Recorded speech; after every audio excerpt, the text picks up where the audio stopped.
Well, we bid a fond farewell to the Netherlands. Fondest memories of all for Sam Bennett. 2 in a row after the team time trial. Bennett in charge of the green jersey competition, but a man chasing him hard, Mads Pedersen.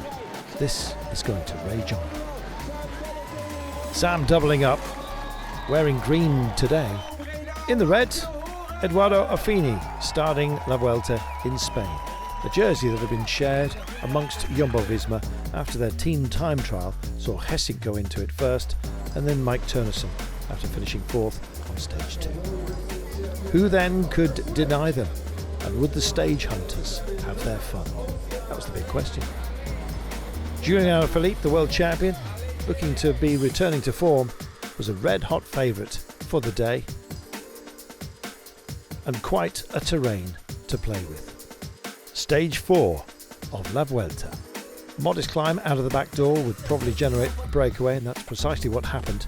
2 categorised climbs along the way, but a whole host of other peaks, including a nasty ramp towards the end. Alexei Litsenko, a strong rider, started the move early. He was in the break along with Alessandro De Marchi, bridging over to them, James Shaw of Education Easy Post, Driesnes of Lotto Soudal, Okamika of Burgos BH, and Johan Boel of Euskaltel Euskadi. Well, with the Category 2 test up for grabs early on, this was a chance for one of the breakaway to go into the polka dot jersey. It was Boel that took that opportunity. Mission accomplished, he would indeed be in the polka dots at the end of this day. Great result for Euskaltel Euskadi coming home. Well, the roads of the Basque Country are testy. We knew that. 3 remained from the break, Lutsenko, Shaw and De Marchi as we headed to the intermediate sprint.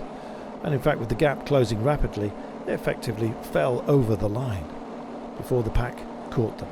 James Shaw it was that picked up the most points from the intermediate sprint, but there was some up for grabs behind the trio of breakers.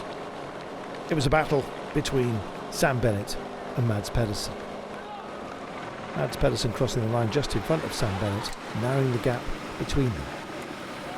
Well, Sam Bennett had to stop for a slow puncture. Once that was changed, he was too far back to be part of the action late on. Reduced sprinting points up for grabs at the line. Would Mads Pedersen be up there to try and snap us up? Well, Alaphilippe was busy thinking about mountains points as well. And just to make sure that everyone knows who's boss, Primož Roglic pushed on as well to deny the Frenchman. The day wasn't over. It all came down to get more climbing, and essentially a climbing sprint. Very, very much a punchy finale. So who would triumph? Coming into the last kilometre, the Flamme Rouge was passed, and so were the chances of many. It had been a tough pace throughout the entire day, and a proper grind it was late on. Kenny Elissonde for Trek Segafredo set off with Mads Pedersen in his wheel, but Primož Roglic launched. Pedersen decided to follow, and who on earth else would be there? Quintin Pacher was doing a battle with Enric Mas from Movistar, but Roglic it was that had a gap at the line. All credit to Mads Pedersen for a strong second place, but with reduced sprinters' points available at the line on this lumpy day, meant that Sam Bennett stays in green. Roglic, though, is in red with this victory. Pedersen, Mas, Pacher finishing behind him. Sivakov rounding out the top 5. Good performance as well from Ben O'Connor. Roglic has practically owned this race for the last 3 seasons, and it looks like he continues to do so. 13 seconds is his gap on Sepp Kuss.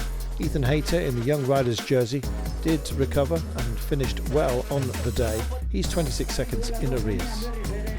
Roglic, though, well, will he cede the jersey?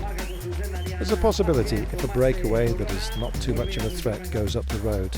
But for now, he looks great in red. And this is the course that awaits us on the run to Bilbao. It's a longer day, 187 kilometres in total, and plenty of climbing therein. A loop circuit at the very end will bring us home. 2 Category 2 tests on the back of 3 Category 3s It's going to be tough. All of those climbs compressed into the latter part of the stage. We can't wait.